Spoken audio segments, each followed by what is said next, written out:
What is up, you guys? Today we are going to be taking a look at the Spider-Man Peter Parker's apartment from the mini modular line of sets. With the release of Spider-Man Brand New Day in 2 weeks, I thought we would take a look at some of the Spider-Man sets, comic book based and movie based, leading up until Spider-Man Brand New Day, of course. And the first one I wanted to show you was one of the mini modulars, which is Peter Parker's apartment, which I stated earlier. This set retailed for, I think, $55 or $56 when it came out in August of this past year. And it came with 4 figures in a decent apartment building that connects to your other mini modulars. And I thought this set is good, but I will take you through it and show you really what I think of the set in all its glory. So moving all of the figures out of the way, you can take a look at the apartment. And on the front, you have this web piece. You can put a figure in there. You have a nice spider, and then a number, which is a reference to the comics. In this door that swings open, and then turning it to the side, you can see it does have J. Jonah Jameson, like an inverted sticker, which I think is nice.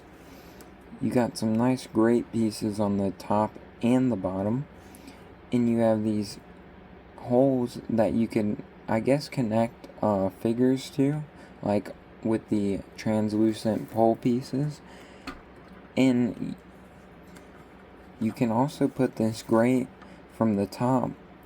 You can put that on there, and it can act as a second story apartment, which we will take a look at in another video of combining all of these sets together to make the ultimate mini modular city. But nonetheless, that is the front, and we'll take a look at the back.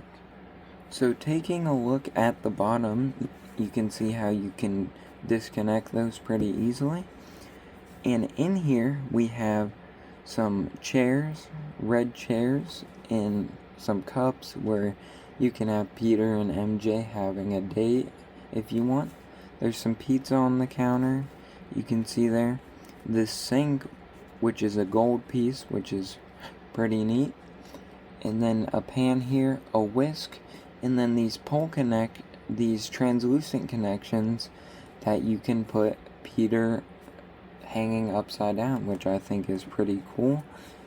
And yeah, not much other in the interior, so we'll take a look at the second floor. Taking a look at the second floor, you have this bed over here you can move up and down, which is pretty neat. You have a controller on there, a Venom spotted TV screen. You can see me zooming in on that.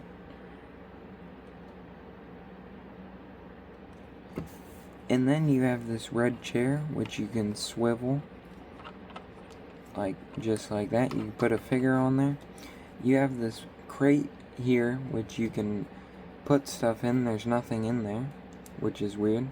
You have this microscope, I think you'd call it, there, which is pretty neat. And then you could also put figures on the top and have like a rooftop scene. You could recreate Daredevil and Punisher on the roof if you wanted to. And then you have this piece, this Technic piece right here. You might wonder what that does. Well, if you press it, it actually explodes just like that, which is pretty neat. And you can see the pole went through this way and hit the thing out.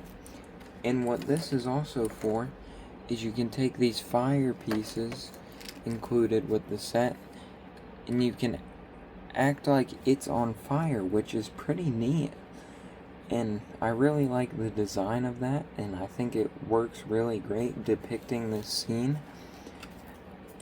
And many people have also said that it could be depicting the scene from Spider-Man 1, when the Green Goblin attacks the apartment, which It could be, but it's more of a comics-based set, so that's just what I think, and we'll take a look at the smaller builds. Next up, we have Hobgoblin's glider. So, removing him, you can see this nice glider build with a sticker piece on the front. These goblin fire, I forget what they're, like fire bombs, or forget what they're called. You can let me know in the comments below. But you can just take those off and throw them at Spider-Man if you want. And then just attaching them to that jumper plate right there. And then these can move up and down like this. And then you have fire for like the, I guess, like engine of it. And then you have same thing on the other side. And then you can put Hobgoblin just on those studs, and he can fly just like that, which I think is pretty cool. And yeah, we'll move on to the figures. So the first figure I want to show off is Peter Parker, or Spider-Man. I wish they gave us a regular Peter Parker figure, but nonetheless, you get this head, which has been used in many different sets, and doesn't really look good for Peter Parker, I would say. And then you do get his mask, and then you get this web piece, which we've seen before. And I think there's some web handcuffs, there's the web we took a look at earlier, and just a lot of webs to recreate battles, but yeah, that is Spider-Man. The next figure we get is Mary Jane Watson, and she is just reuse of parts here, and I think the torso does look good for her, but the legs are kind of bland since they don't have printing. And then the head is just from Hermione or Captain Marvel that we've seen before. And then this red hair, which is new for me, I don't have this in my collection, besides this figure. But yeah, that is MJ, and we'll take a look at the villains. For the villains, I'll start with Anti-Venom, since this is not the only set he appears in. He also appears in the mech set. And yeah, he's just a normal figure, just no leg printing, torso printing, and head printing. But besides that, he's just kind of a basic figure, and kind of wish he was exclusive to one of these sets. But nonetheless, you can put this web piece in his hand, and yeah, it works pretty good for depicting those battles. And we'll move on to the main draw of this set, which is Hobgoblin. So this is the Hobgoblin figure, new for 2025, and this is the newest one since the original back in 2016, I believe. He has this nice head printing, front and back, with an angry expression and a sinister smile right there. This piece that's come on Moon Knight, and I think looks really good for Hobgoblin.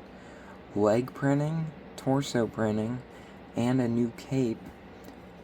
Well, not a new cape, just printed in orange, which looks really amazing for Hobgoblin. And yeah, he's the main draw of this set, and you can really tell why, because they put a lot of effort into this figure. But nonetheless, that is all the figures, and we will take a look at the final thoughts, and I'll tell you if this set is worth it or not. Well guys, that was my review on Peter Parker's apartment. I thought this set was okay. The price was a bit high, but you know Lego, and you know how they are with pricing, so I would wait for a sale. It's probably on sale now, seeing how it came out a year ago. But nonetheless, it connects to the other mini modules, so if you collect those, you probably need this one. So without a further ado, that was my review on the apartment, and I will catch you guys in the next review coming soon. Peace out.